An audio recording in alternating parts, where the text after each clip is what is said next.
Hello friends, my name is Ritesh Agarwal and I welcome you all to the Hindu analysis for today.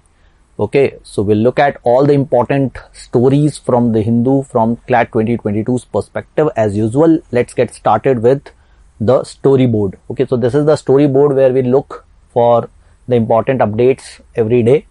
Okay, so the first update says PM launches Health ID for every citizen. So there is a new mission being launched on digital health. We'll talk about this. Right to government aid is not a fundamental right. So that's an important update from polity point of view from Supreme Court. DRDO tests Akash Prime missile, that is from defense.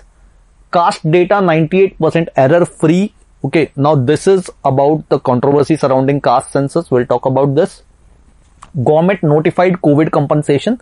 Okay, this extends the process. We discussed this thing a few days back. I'll tell you the details. Quad could end up running out of steam and revitalizing PM Kusum. These two are from the editorial section. Okay, so interesting updates. We'll talk about each of them. Okay, let's get started with the first one.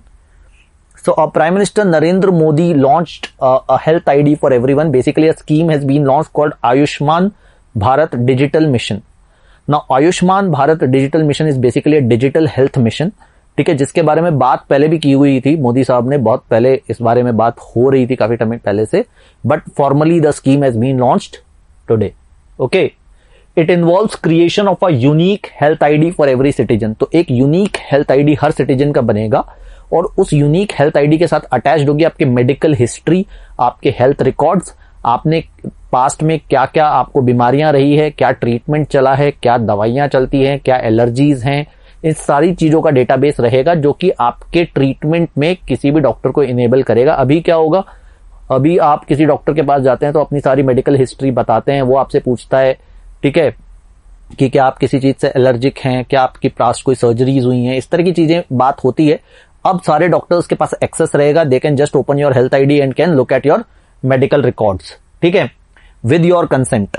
Okay, so creation of a unique health ID for every citizen, also creation of a digital healthcare professional and facilities registry. इसके अलावा क्या होगा कि आज की तारीख में हमारे पास इनफॉर्मली प्राइवेट सोर्सेज के थ्रू कुछ डेटाबेसेस हैं, बट एक कोई नेशनल लेवल पे कोई डेटाबेस नहीं है जिसमें सारे डॉक्टर्स, जितने भी मेडिकल प्रोफेशनल्स, फार्मेसीज, इन सब की कोई रजिस्टर्ड डेटाबेस हो. अब इस तरह का डेटाबेस बनाया जाएगा तो आप बिल्कुल लोकेट कर सकते हैं कि आपके एरिया में आसपास कौन सा अच्छा डॉक्टर है, फार्मेसी है, कौन सी अच्छी डिस्पेंसरी है, इस तरह की डिटेल्स आपको अवेलेबल होंगी. Okay, it will enable individuals to discover hospitals, laboratories, pharmacies across the country, and doctors and hospitals will be able to use this platform to provide remote health services. एक और जो बड़ा incentive इसमें है वो है remote health services. तो telemedicine, ठीक है, अब आप गांव में बैठे हैं, रूरल एरिया में बैठे हैं, लेकिन आप एक एक्सपर्ट हेल्थ केयर एडवाइस चाहते हैं जो कि शायद प्रोबेबली वहां पर कोई मेडिकल फैसिलिटी अवेलेबल नहीं है, कि बड़े शहर में कोई डॉक्टर बैठा है, तो आप उनके थ्रू भी एक्सेस कर सकते हैं. ये भी एक आइडिया है डिजिटल हेल्थ मिशन से जुड़ा हुआ. ठीक है, तो ये इंपॉर्टेंट कुछ अनाउंसमेंट्स किए गए.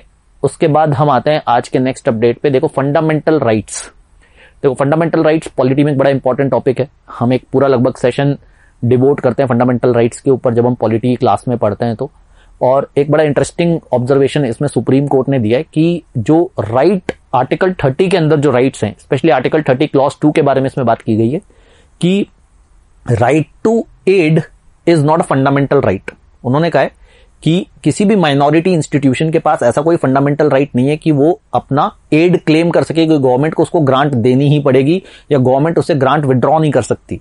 ठीक है, उन्होंने कहा आर्टिकल 30 जो कि बेसिकली माइनॉरिटी इंस्टीट्यूशंस के राइट से डील करता है कि वो अपने एजुकेशनल इंस्टीट्यूशंस को एस्टैब्लिश कर सकते हैं और एडमिनिस्टर कर सकते हैं.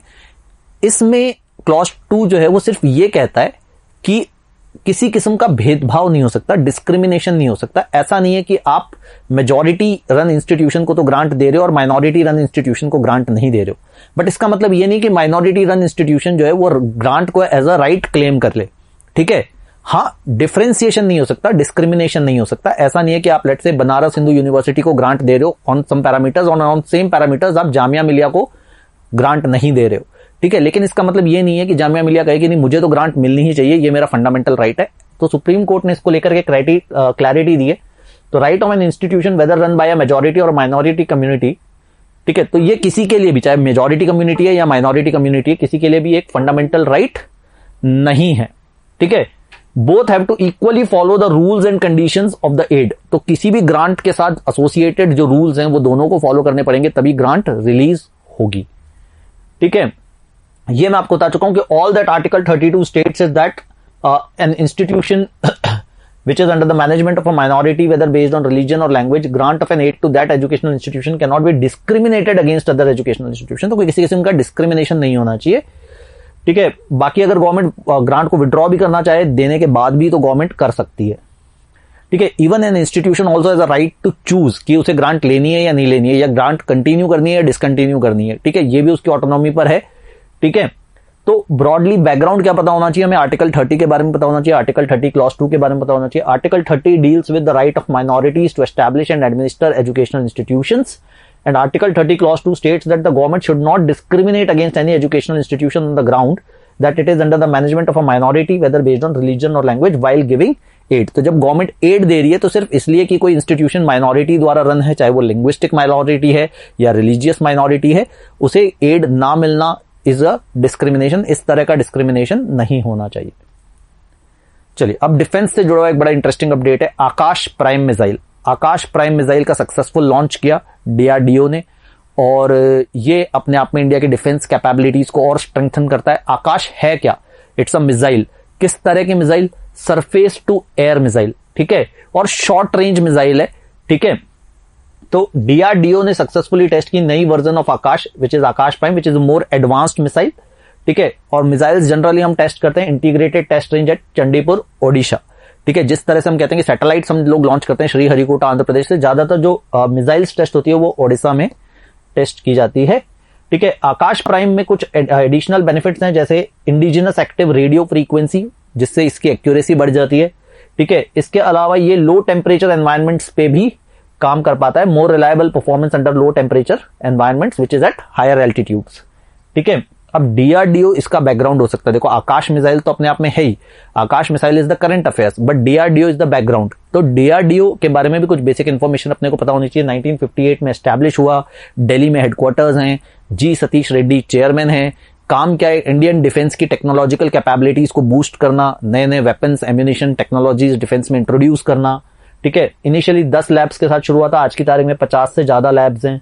ठीक है, मिनिस्ट्री ऑफ डिफेंस के अंडर काम करता है। तो ये कुछ बेसिक एफएक्यूज हैं जो डीआरडीओ के आसपास पूछे जा सकते हैं। चलिए, और भी एक इंटरेस्टिंग, अब कास्ट सेंसस के बारे में बात करते हैं। तो देखो, कास्ट सेंसस की कहानी कैसे शुरू होती है।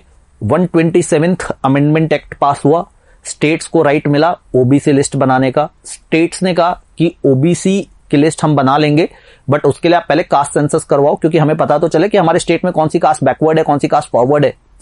गवर्नमेंट क्या कहती है कि कास्ट सेंसस तो करवा पाना पॉसिबल ही नहीं है, क्योंकि एडमिनिस्ट्रेटिव डिफिकल्टीज हैं, और जो हमने एसईसीसी करवाया था social and economically caste census 2011 में, वो भी यूजलेस है।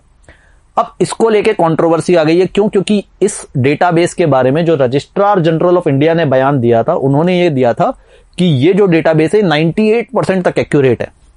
तो जिसने डेटाबेस बनाया वो कहता है 98% एक्यूरेट है, सेंट्रल गवर्नमेंट कहती है कि ये डेटा में इसमें तो बहुत सारे प्रॉब्लम्स हैं। तो किसकी माने? तो ऑब्वियसली ऑपोजिशन किसकी मानेगा? ऑपोजिशन तो आरजीआई की ही मानेगा। तो ऑपोजिशन गवर्नमेंट का विरोध कर रहा है कि गवर्नमेंट ने जो है वो ये डेटा अपने पॉलिटिकल बेनिफिट्स के लिए छुपा रही है, नहीं तो कास्ट सेंसस तो हुआ है। ठीक है, तो union government told the supreme court that caste data enumerated in SECC 2011 unusable. ये मैंने अब 2-1 दिन पहले अपन ने डिस्कस किया था। उन्होंने कहा था डेटा जो है वो काम का नहीं है। बट 2016 में registrar general and census commissioner informed the standing committee on rural development of parliament that 98.87% of the data is error free. तो रजिस्ट्रार जनरल तो कहते हैं डेटा में कोई प्रॉब्लम नहीं है, बिल्कुल एरर फ्री है, और गवर्नमेंट कहती है डेटा को इस्तेमाल किया नहीं जा सकता। अब डेटा को इस्तेमाल क्यों नहीं किया जा सकता गवर्नमेंट के हिसाब से? गवर्नमेंट क्या कहती है? गवर्नमेंट कहती है 1931 में इंडिया में 4147 कास्ट थी, जो इस डेटा के हिसाब से 46 लाख हो गई। तो अगर हम ये कहें कि ये कास्ट बट के सब कास्ट में चली गई, बहुत सारे सब कास्ट क्रिएट हो गए, तो भी इतना डिफरेंस थोड़े ही आ सकता है। दूसरी बात ये कहते हैं कि enumerator use different spellings for the same caste. तो उन्होंने कहा भाई एक ही कास्ट के लिए अलग अलग स्पेलिंग्स यूज किए। किसी ने गुर्जर GURJAR कर दिया होगा, किसी ने गुर्जर JURGAR कर दिया होगा। तो अलग अलग किस्म से स्पेलिंग्स इस्तेमाल की गई है, इसीलिए ये कास्ट ज्यादा हमें नजर आ रही है। इसके अलावा उन्होंने कहा कि काफी लोगों ने अपनी कास्ट डाइवर्ज नहीं की, काफी लोगों ने अपनी कास्ट बताने से मना कर दिया, तो उन्होंने कहा कि ये जो डेटा है फिर हम इसे ऑथेंटिक नहीं मान सकते, इसके बेसिस पे पॉलिसी डिसीजंस नहीं ले सकते। अब सच क्या है ये आने वाले समय में शायद हमें पता चले, but as of now it's a hugely contentious matter. Government notifies COVID compensation. देखो अभी थोड़े दिन पहले हमने बात कहा था कि सुप्रीम कोर्ट ने गवर्नमेंट को डायरेक्ट किया था कि कोविड विक्टिम्स को कॉम्पनसेशन दिया जाए, और उसके बाद गवर्नमेंट ने गाइडलाइंस भी निकाली थी। तो following a Supreme Court judgment the union home ministry issued orders. तो कोविड 19 से जिन लोगों की डेथ हुई है उनको 50,000 रुपए, मतलब ऑब्वियसली उनके रिलेटिव्स को 50,000 रुपए देने की बात की गई थी। ठीक है, अब इस केस में हुआ क्या है? हुआ यह कि गवर्नमेंट ने उसकी डिटेल्स ऑलरेडी वैसे प्लान आउट करके बता दी थी, अब उसको नोटिफाई कर दिया गया है। ये पैसा जो है वो स्टेट गवर्नमेंट्स देंगी अपने स्टेट डिजास्टर रिस्पॉन्स फंड से। ठीक है, ऑब्वियसली अगर आपके पास सर्टिफिकेट होना चाहिए कि डेथ जो है वो कोविड-19 की वजह से हुई थी, उसके बाद ही ये आपको असिस्टेंस मिल पाएगी, subject to the cause of death being certified as कोविड-19। ठीक है, assistance would be applicable from the date of the first case till the last case. तो इन्होंने कहा कि it will be an ongoing scheme, मतलब ऐसा नहीं है कि अब आगे भी अगर किसी की कोविड-19 से डेथ होती है तो उसे भी ये फैसिलिटी ऑफर की जाएगी। ठीक है, and basically it was notified as a disaster on March 14, 2020। इसी जब किसी चीज को आपदा या डिजास्टर नोटिफाई कर दिया जाता है तभी आपदा प्रबंधन फंड से या नेशनल डिजास्टर फंड से या स्टेट डिजास्टर फंड से उसके लिए रिलीफ ऑफर की जा सकती है।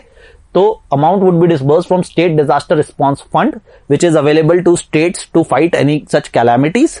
अब देखो इसमें भी ना गवर्नमेंट कंट्रीब्यूट करती है। जैसे फॉर एग्जांपल अगर नॉर्मल कोई स्टेट है तो उसके लिए 75% ऑफ द SDRF एलोकेशन जो है वो यूनियन गवर्नमेंट कंट्रीब्यूट करती है, और अगर कोई नॉर्थ ईस्ट स्टेट्स है या कुछ स्पेशल कैटेगरी स्टेट्स जैसे सिक्किम, उत्तराखंड, हिमाचल प्रदेश या जम्मू एंड कश्मीर है तो उसके इसमें 90% of this disaster response fund is contributed by the union government. ये बैकग्राउंड है। ठीक है, स्टोरी क्या है? कोविड-19 के डेथ हुई है तो आपको 50,000 जो है वो किन को दिया जाएगा, that is the current affair, that is the news. Background क्या है? ये पैसा कहां से दिया जाएगा, वो फंड कैसे बनता है, वो फंड में यूनियन गवर्नमेंट का कंट्रीब्यूशन कितना होता है। तो that's how you need to look at a story. अच्छा, अब देखो एडिटोरियल्स के बारे में बात करते हैं। दो बड़े इंटरेस्टिंग एडिटोरियल है। ये एडिटोरियल के जो एडिट पेज का सबसे बड़ा आर्टिकल यही है, quad could and up running out of steam. Article बहुत बड़ा है, हमारे काम की डिटेल्स उतनी नहीं है, पर थोड़ा समझते हैं। इसमें बड़ा एक इंटरेस्टिंग पॉइंट डिस्कस किया गया, दैट्स वाई मुझे लगा कि ये डिस्कस करने लायक है। तो ऑकस बना, अभी आप सबको पता है ऑस्ट्रेलिया, यूके और यूएसए ने मिलकर के ग्रुपिंग बनाई जिसके तहत USA will transfer the technology to manufacture nuclear powered submarines to Australia within 18 months. ठीक है, और इससे पहले उन्होंने टेक्नोलॉजी सिर्फ यूके के साथ शेयर की थी। अब मैरीटाइम सिक्योरिटी को एनहेंस करने के लिए इन इंडो पैसिफिक रीजन उन्होंने ये कदम उठाया है। ठीक है, ताकि ऑस्ट्रेलिया थोड़ा ज्यादा एम्पावर हो जाए चाइना को फेस करने के लिए। अब इसी एजेंडा के साथ एक और ग्रुप काम करता है, वो है क्वाड। ठीक है, क्वाड समिट अभी हुई थी, इंडिया, जापान, ऑस्ट्रेलिया और यूएसए। अब ये आर्टिकल क्या आर्ग्यू करता है? ये कहता है कि ऑकस के फॉर्म होने से क्वाड की रेलेवेंस खत्म हो जाएगी। उन्होंने कहा क्वाड जो है वो कुछ बहुत अच्छा काम कर नहीं रहा है, और ऑकस शायद बना भी इसलिए है ताकि एक्चुअली उस फील्ड में जो एक एंटी चाइना जो डेवलपमेंट्स होने चाहिए वो हो पाए।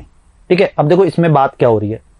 ये कहता है announcement of AUKUS and the recent outcome of the quad summit. मतलब एक तो ऑकस का अनाउंसमेंट और फिर क्वाड समिट्स में जो अल्टीमेटली डिलीवरेबल आए हैं उससे ये पता चलता है कि AUKUS will become a key security arrangement and Quad will recede to the background. तो उन्होंने कहा ऑकस आगे जाकर के एक इंपॉर्टेंट ग्रुप बन जाएगा और क्वाड को कोई पूछेगा भी नहीं। क्यों? पहले ये बताता है कि ऑकस की इंपॉर्टेंस क्या है या ऑकस क्वाड के लिए किस तरह से हेल्पफुल है। ये कहता है कि AUKUS seeks to signal Joe Biden's commitment to US allies in Indo Pacific. तो उन्होंने बोला कि एक तो अमेरिका की जो इमेज खराब हुई अफगानिस्तान से विड्रॉ करने से, उस इमेज को थोड़ा सा संभालता है ऑकस कि इंडो पैसिफिक में उसके जो एलाइज है उनकी मदद के लिए अमेरिका हमेशा आगे कुछ ना कुछ करता रहता है। दूसरी बात कि ऑस्ट्रेलिया को ये टीच देता है, ऑस्ट्रेलिया को पावर्स देता है चाइना को टेक ऑन करने के लिए, क्योंकि न्यूक्लियर पावर्ड सबमरीन ज्यादा समय तक रुक सकती है, ज्यादा समय तक अंडर वाटर भी रह सकती है, इस तरह के ऑप्शंस वहां होते हैं। तीसरा कि जो क्वाड का एजेंडा है मैरीटाइम सिक्योरिटी या इंडो पैसिफिक रीजन की पीस का, उसको ये सपोर्ट करता है। तो in that ways this AUKUS group is complementary to Quad. अब लेकिन प्रॉब्लम्स कहां है? प्रॉब्लम यह कि क्वाड ग्रुपिंग के साथ एक बहुत बड़ी प्रॉब्लम है कि उसमें मिलिट्री अलायंस का प्रोविजन नहीं है। ना उन कंट्रीज में ऐसी इच्छा शक्ति है, ना उन कंट्रीज ने इस तरह की कोई हरकत बताई है, सिवाय एक जॉइंट मिलिट्री एक्सरसाइज जो मालाबार एक्सरसाइज है, उसको छोड़ करके उन्होंने ऐसा कोई दिखाया नहीं है कि क्या मिलिट्री माइट को कंबाइन कर सकते हैं, क्योंकि चाइना को काउंटर करने के लिए सॉफ्ट मेजर्स से कुछ खास फायदा हो नहीं रहा है। तो ये कहते हैं AUKUS exposes the inherent and self imposed limits of the Quad, inability and lack of desire to give itself any military role. ठीक है। दूसरी बात ये कहता है कि उसका कोई क्लियर एजेंडा नहीं है। उन्होंने कहा कि जो क्वाड है उसका ना तो कोई सेक्रेटेरिएट है, ना कोई चार्टर है जैसा एससीओ के केस में है, ना कोई क्लियर सेट ऑफ एक्टिविटीज है। जैसे ऑकस में उन्होंने बड़ा क्लियरली एक्टिवेट किया कि 18 महीने में हम न्यूक्लियर पावर्ड सबमरीन्स दे देंगे, that is a clear goal. ठीक है। हम विश्व शांति के लिए काम करेंगे, is not a clear goal. ठीक है। हम क्लाइमेट चेंज को रोकेंगे, इसके लिए कोई क्लियर, तो आपके पास जब तक कोई क्लियर सेट ऑफ एक्टिविटीज नहीं है तब तक आपके पास कोई प्लान ऑफ एक्शन नहीं है। You are more talking and less doing with too many items on its agenda. तो अगर अपने क्वाड समिट के बारे में हमने बात की थी, बहुत सारे डिलीवरेबल्स है, क्लाइमेट चेंज के बारे में अलग है, इंफ्रास्ट्रक्चर के बारे में अलग है, टेक्नोलॉजी के बारे में अलग है। तो उन्होंने कहा कि भाई अब आप इतनी सारी चीजें करोगे तो मतलब अल्टीमेटली आप कुछ नहीं करोगे। तो ऑथर ये कहता है with two many things on its agenda quad faces the danger of becoming a talk shop with very little actual work. तो उन्होंने बोला क्वाड के सामने रिस्क क्या है कि क्वाड सिर्फ बातें करता रह जाएगा, कोई इंपॉर्टेंट काम नहीं अचीव कर पाएगा, and AUKUS will basically be the future. तो इंटरेस्टिंग आर्टिकल था। अच्छा, अब देखो एक ही आर्टिकल ऑपेड सेक्शन में, रिवाइटलाइजिंग पीएम कुसुम। तो मैं आप लोगों को एनकरेज करूंगा कि पीएम कुसुम स्कीम के बारे में थोड़ा और पढ़ें। It's a nice scheme. ये स्कीम का ऑब्जेक्टिव क्या था कि पहली बात कि ज्यादा जो खेतों में बिजली का इस्तेमाल होता है और उस पर गवर्नमेंट को एनर्जी सब्सिडीज, पावर सब्सिडीज देनी पड़ती है, वो कम हो। तो फार्मर्स जो हैं वो एनर्जी, जो इलेक्ट्रिसिटी खेतों में इस्तेमाल होती है वो सोलर एनर्जी हो। तो फार्मर पहली बात तो सोलर एनर्जी जनरेट करे, खेतों में सोलर पंप लगाए। दूसरी बात, वो जो एनर्जी जनरेट करते हैं उसमें जो सरप्लस एनर्जी बने, ठीक है, खेत में काम में ले ली वो तो ले ली, और जो बची हुई बिजली बने वो लोकल ग्रिड्स को सप्लाई करे। तो बेसिकली ज्यादा सोलर एनर्जी का जनरेशन हो, गवर्नमेंट को सब्सिडीज भी कम देनी पड़े और ज्यादा फायदा हो, क्योंकि जो हम रिन्यूएबल एनर्जी की तरफ शिफ्ट हो सके। इस पूरी एजेंडा के साथ पीएम कुसुम स्कीम लॉन्च की गई थी 2019 में। ठीक है। तो it provides farmers with incentives to install solar power pumps and plants in their fields. तो उस तरह के इंसेंटिव्स फार्मर्स को दिए जाते हैं, और फार्मर्स के पास एक एडिशनल अर्निंग अपॉर्चुनिटी होती है कि वो अपनी जो एडिशनल इलेक्ट्रिसिटी जनरेट करते हैं उन्हें डिस्कॉम्स को बेच करके पैसा भी कमा सके। तो 3 तरह के मॉडल्स उसमें ऑफर किए गए थे। ऑफ ग्रिड सोलर पंप, यानी ऐसे सोलर पंप जो कि लोकल इलेक्ट्रिसिटी ग्रिड से कनेक्टेड नहीं है, या फिर सोलराइज्ड एग्रीकल्चरल फीडर्स, या फिर grid connected pumps. Grid connected pumps यानी वो लोकल ग्रिड से कनेक्टेड है। इनमें से जो चल रहा है मार्केट में, ये मान लो जो ज्यादातर जो इस्तेमाल हो रहा है वो है ऑफ ग्रिड पंप। बाकी दोनों मॉडल अभी उतने सक्सेसफुल नहीं है, यानी ग्रिड कनेक्टेड मॉडल्स उतने सक्सेसफुल नहीं है। ऑफ ग्रिड मॉडल जो है वो सक्सेसफुल है, वो भी सक्सेसफुल लिमिटेड सक्सेस है। तो वो क्या कहते हैं कि स्टिल बाकी दोनों मॉडल्स जो है उन पे भी हमें काम करना चाहिए। क्यों काम करना चाहिए? क्योंकि एक ऑप्शन देता है कि जो डिस्कॉम्स हैं, जो पावर डिस्ट्रीब्यूशन कंपनीज हैं, वो चीप रेट ऑफ इलेक्ट्रिसिटी खरीद सकती है और आगे सप्लाई कर सकती है। तो ये मॉडल्स पे भी हमें काम करना चाहिए, क्योंकि इसमें जो भी बॉटलनेक्स आ रहे हैं, ऑब्स्टेकल्स आ रहे हैं, हर्डल्स आ रहे हैं, उनको हमें निकाल करके फेंकना चाहिए, and then we should work towards the success of the scheme. तो उसके लिए क्या उन्होंने सजेशंस दिए? पहली बात उन्होंने कहा कि इसको 2022 इसकी जो डेडलाइन है उसको थोड़ा सा आगे रिलैक्स कर देना चाहिए। क्यों? क्योंकि अभी की तारीख में ऑलरेडी जो डिस्कॉम्स हैं उनके पास पुराने कॉन्ट्रैक्ट्स हैं, तो उनका सरप्लस इलेक्ट्रिसिटी है। तो अब अभी वो आप चाहोगे कि वो जाकर के फार्मर से सोलर एनर्जी खरीदे, तो उनके पास उतनी कैपेसिटी नहीं है, उनको ऑलरेडी उनका पेट भरा हुआ है। तो उन्होंने कहा कि आप इसको डेडलाइन को आगे करो, ताकि वो जो फ्यूचर उनकी पावर परचेज एग्रीमेंट्स हैं उसमें वो इसे शामिल कर सके। दूसरी बात, लैंड रेगुलेशंस को स्ट्रीमलाइन करो। उन्होंने कहा लैंड रेगुलेशंस को स्ट्रीमलाइन करो, जिससे फार्मर के पास ये ऑप्शन हो। It will reduce delay in leasing और converting agricultural land for non agricultural purposes such as solar power generation. तो उन्होंने कहा कल को आपने ये तो कह दिया कि फार्मर अपने खेत में सोलर पंप लगा ले, बट वो नॉन एग्रीकल्चरल पर्पज है। एग्रीकल्चरल लैंड पे आप नॉन एग्रीकल्चरल पर्पज लगाने के लिए आपको लैंड रेगुलेशंस को रिलैक्स करना पड़ेगा, ताकि उनको इजिली अप्रूवल्स मिल जाए, परमिशंस मिल जाए। तीसरी बात उन्होंने कहा कि भाई फार्मर के लिए महंगा पड़ता है अगर आप इस तरह का इंस्टॉलेशन फार्मर के खेत पे करते हो। तो हमारे देश में ज्यादातर फार्मर स्मॉल फार्मर्स है, जिनके पास इतना पैसा नहीं होता कि उसके लिए वो अपफ्रंट कॉस्ट चाहे 30-40% भी पे कर पाए। तो गवर्नमेंट को इनोवेटिव फाइनेंसिंग सॉल्यूशंस लेकर आने पड़ेंगे ताकि फार्मर्स इसे अफोर्ड कर पाए। दूसरी बात, हमें ग्रिड कनेक्टेड सोलर पंप्स को बढ़ावा देने की जरूरत है, क्योंकि अल्टीमेटली जैसा फारूक ने कहा कि भाई ग्रिड कनेक्टेड सोलर पंप्स होंगे तो सोलर एनर्जी जो है वो ज्यादा घरों तक पहुंच पाएगी। ठीक है। अभी प्रॉब्लम क्या है कि विश्वास नहीं है। ठीक है। डिस्ट्रीब्यूशन कंपनीज को फार्मर्स पे विश्वास नहीं है, फार्मर्स को डिस्ट्रीब्यूशन कंपनीज पे विश्वास नहीं है, पंप्स की ऑथेंटिसिटी पे क्वेश्चंस आ जाते हैं। तो उन्होंने कहा कि भाई आप स्मार्ट मीटर्स लगवाओ, देखो कि भाई एक्चुअली कितनी बिजली जनरेट हो रही है, कितनी बिजली प्रोवाइड की जा रही है, ताकि इस तरह की चीजें ना हो और ये स्कीम सक्सेसफुल हो सके। तो इट्स एन इंटरेस्टिंग आर्टिकल, काफी थोड़ा डिटेल में, थोड़ा और ज्यादा टेक्निकल भी हो जाता है आर्टिकल, थोड़ा हो सकता है आप लोगों को ज्यादा टेक्निकल भी लगे, but it's a nice scheme और थोड़ा हमें एक नए टॉपिक के बारे में देखने को मजबूर करता है, पीएम कुसुम के बारे में। तो इस स्कीम को आप थोड़ा और पढ़ सकते हैं। अब ये तो स्टोरीज थी आज की। अब हम बात करते हैं Q&A राउंड के बारे में। तो क्वेश्चंस एंड आंसर्स में कल मैंने आपसे एक सवाल पूछा था कि कल हम बात कर रहे थे स्विट्जरलैंड की, जिन्होंने सेम सेक्स मैरिज को अप्रूवल दिया वहां के वोटर्स ने रेफरेंडम में। और फिर मैंने आपसे क्वेश्चन पूछा था कि कौन सी कंट्री है पहली जिसने फुल्ली अप्रूवल दिया था सेम सेक्स मैरिज को। तो the correct answer is Netherlands. Netherlands was the first country. इसकी शुरुआत कुछ हद तक डेनमार्क ने की थी, बट डेनमार्क ने फुल अप्रूवल नहीं दे पाए थे वो लोग। तो पहला जो फुल अप्रूवल दिया गया था वो नीदरलैंड्स ने दिया था इन अराउंड 2000, लेट 2000 और अर्ली 2001, दिसंबर 2000 के आसपास।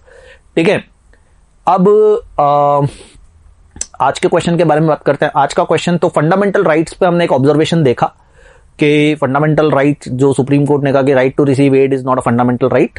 तो क्या आप मुझे बता सकते हैं कि फंडामेंटल राइट्स का कॉन्सेप्ट हमने कौन से देश के कॉन्स्टिट्यूशन से अडॉप्ट किया था? ठीक है, फंडामेंटल राइट्स जो हमारे कॉन्स्टिट्यूशन का हिस्सा है, वो कॉन्सेप्ट हमने कौन से देश के कॉन्स्टिट्यूशन से अडॉप्ट किया था? अगेन आप कमेंट सेक्शन में अपना आंसर पोस्ट कर सकते हैं and I will see to it and respond tomorrow with some more stories. Till then, take care, goodbye and keep reading.